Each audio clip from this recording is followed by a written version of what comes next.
Bienvenidos a un nuevo análisis aquí en DataSen AI. Hoy vamos a meternos de lleno en un tema que, la verdad, nos toca a todos. Porque vamos a hablar de inteligencia artificial, sí, pero en la cocina. En la cocina y en la dieta, que es donde la cosa se pone interesante. Exacto. La misión que nos hemos planteado hoy es, ¿puede la IA ser de verdad ese ayudante que todos necesitamos en épocas de lío, como ahora en diciembre con las fiestas y las comidas? O si, por el contrario, nos estamos fiando de una herramienta que, que podría tener riesgos para la salud que no vemos a simple vista. Esa es la clave. Es una paradoja, ¿no? Por un lado tienes la promesa de que te soluciona la cena con lo que tienes en la nevera. Y por otro lado tienes estudios que te dicen, cuidado, que el plan de dieta que te ha hecho puede ser peligroso. Es esa doble cara. Pues esa es la tensión que queremos explorar. Vamos a desgranar lo que dicen las fuentes, desde gente que la usa a diario hasta estudios científicos muy serios. Queremos entender qué hay de verdad, qué es exagerado y, sobre todo, cómo usarla bien. Y es que es fundamental hacerlo, porque esto no es el futuro, es el ahora. Ya se está usando muchísimo. Entender sus límites es crucial para no meternos en un lío. Pues venga, empecemos por lo más básico, lo que casi todo el mundo ha probado o ha pensado en probar. La escena clásica. Llegas a casa, es tarde, abres la nevera y... El vacío creativo. Totalmente. Un par de tomates, un poco de pasta, un filete de pollo ahí solo y la pregunta de siempre. ¿Y ahora qué hago yo con esto? Que normalmente acaba en pedir una pizza. Totalmente. Pues mira, confieso que lo probé el otro día. Tenía un calabacín que estaba ya pidiendo la hora y media lata de atún. Y oye, me sugirió una especie de pastel de pescado gratinado que jamás se me habría ocurrido. ¿Y qué tal? No estuvo nada mal, la verdad. Y esto es lo que destacan muchas aplicaciones, como ChatGPT, esa capacidad de darte ideas al momento, que te saca del bloqueo y, oye, encima ayuda a no tirar comida. Ese punto del desperdicio es importantísimo. No es solo que te dé inspiración, es que es una herramienta de eficiencia en casa muy, muy potente.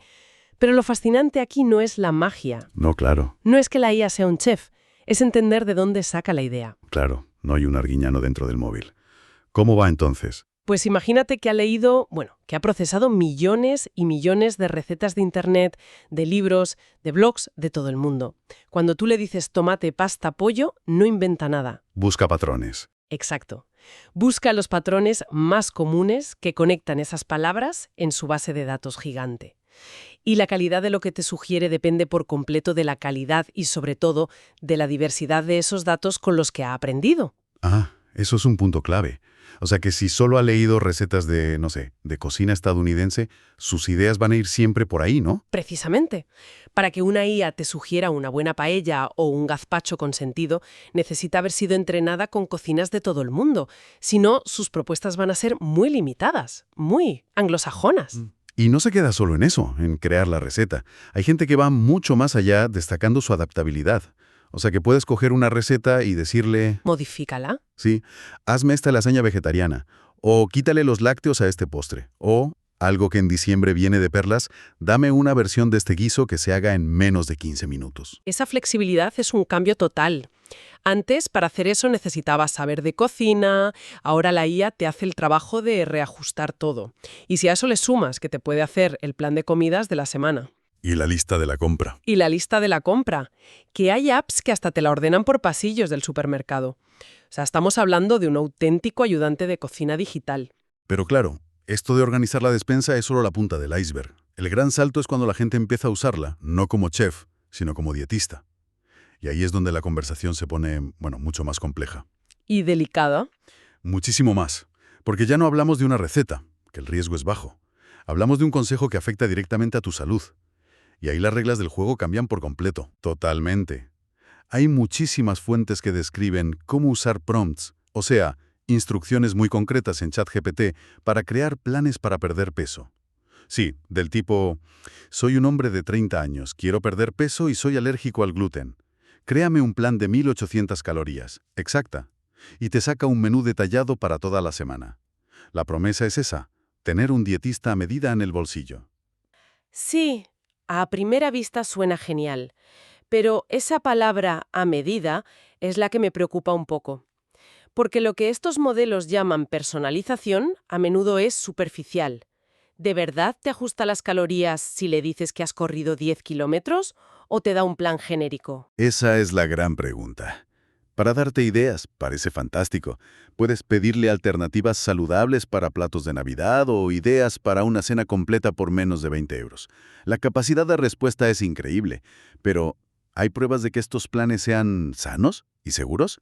¿Alguien lo ha comprobado científicamente? Pues sí, afortunadamente sí. Y los resultados son, por decirlo de una forma suave, preocupantes. Ah, vaya. Hay un estudio muy revelador que hizo justo eso.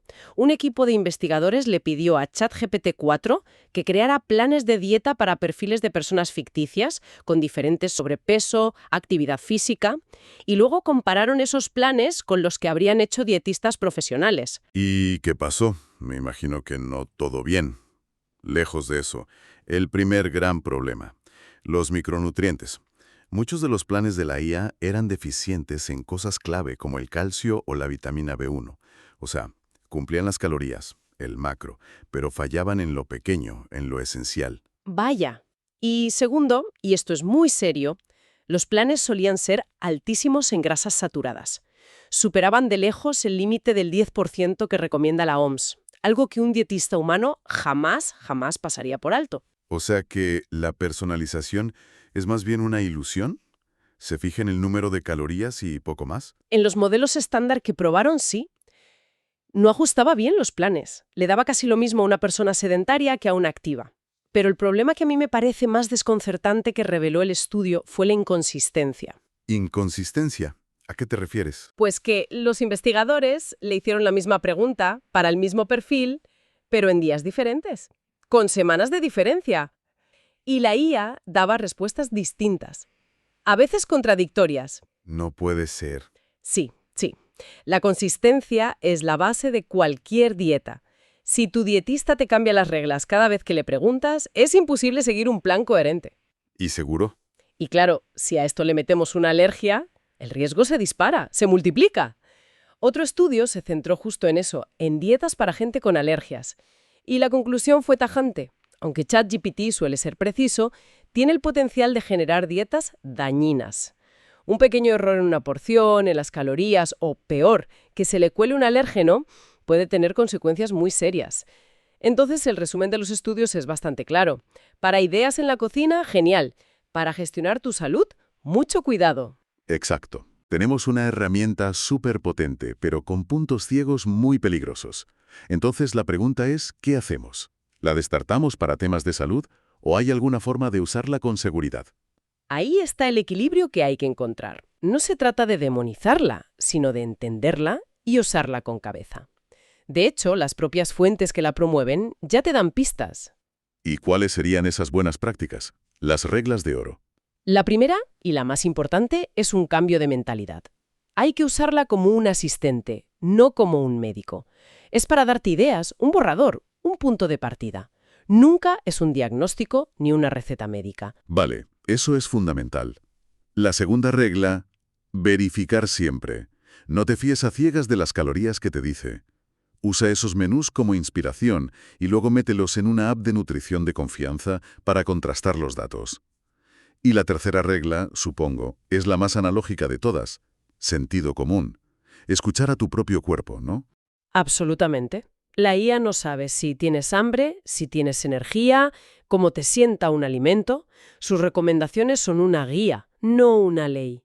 Y ante cualquier duda, alergia o condición médica, la supervisión de un profesional humano no es negociable. Es indispensable. Entendido. Asistente, verificar y escuchar al cuerpo. Pero esto suena a ponerle parches a una herramienta que es imperfecta. La tecnología está avanzando para solucionar estos fallos de raíz. Pues aquí es donde la cosa se pone optimista, porque los fallos que hemos comentado no son un callejón sin salida. Los desarrolladores ya están trabajando en la solución. Y tiene un nombre un poco técnico, RAG. RAG, suena a complicado. ¿Nos lo puedes explicar de forma sencilla? Claro. A ver, imagina que un modelo de IA, normal, como ChatGPT, busca información en una biblioteca gigantesca, que es todo Internet. Una biblioteca caótica. Caótica, exacto. Con libros buenísimos, pero también con panfletos falsos, novelas, de todo. Y la IA no siempre sabe distinguir lo bueno de lo malo. Vale, pues la tecnología RAG cambia las reglas. En lugar de dejar que la IA busque en toda esa biblioteca, le dices, solo puedes buscar y basar tus respuestas en los libros de esta estantería. Y en esa estantería pones, por ejemplo, solo las guías nutricionales oficiales de la Asociación Americana del Corazón. Ah, vale. Es como darle a leer solo la enciclopedia médica, en lugar de dejarle navegar por foros. Le limitas las fuentes a las que son 100% fiables. Has dado en el clavo. Y esto no es teoría. Ya se ha probado. Un estudio muy reciente comparó un modelo estándar con otro mejorado con RAG, alimentado solo con esas guías médicas. El resultado fue rotundo. ¿Y? La IA con RAG era muchísimo más segura, fiable y no generaba ningún contenido dañino. Este es el camino. Una IA educada con fuentes de máxima calidad. Esto nos lleva de cabeza a la ética de los datos, porque no solo importa que la fuente sea buena, sino que sea completa, representativa, ¿verdad? Desde luego.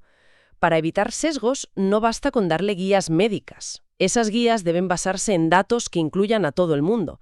Necesitamos que reflejen dietas no occidentales o que tengan en cuenta las diferencias metabólicas entre hombres y mujeres, que es un colectivo que ha estado muy infrarrepresentado en estudios. ¿Y cómo puede saber una persona normal si la app que usa tiene en cuenta todo eso? Pues un artículo proponía una idea que a mí me parece brillante por lo simple que es. Crear una especie de etiqueta de información nutricional para los datos. ¿Como una etiqueta de un yogur? Exacto. Igual que miras los ingredientes de un yogur, podrías mirar la etiqueta de la app y leer: este modelo se ha entrenado con 60% de datos de dietas mediterráneas, 20% de población asiática.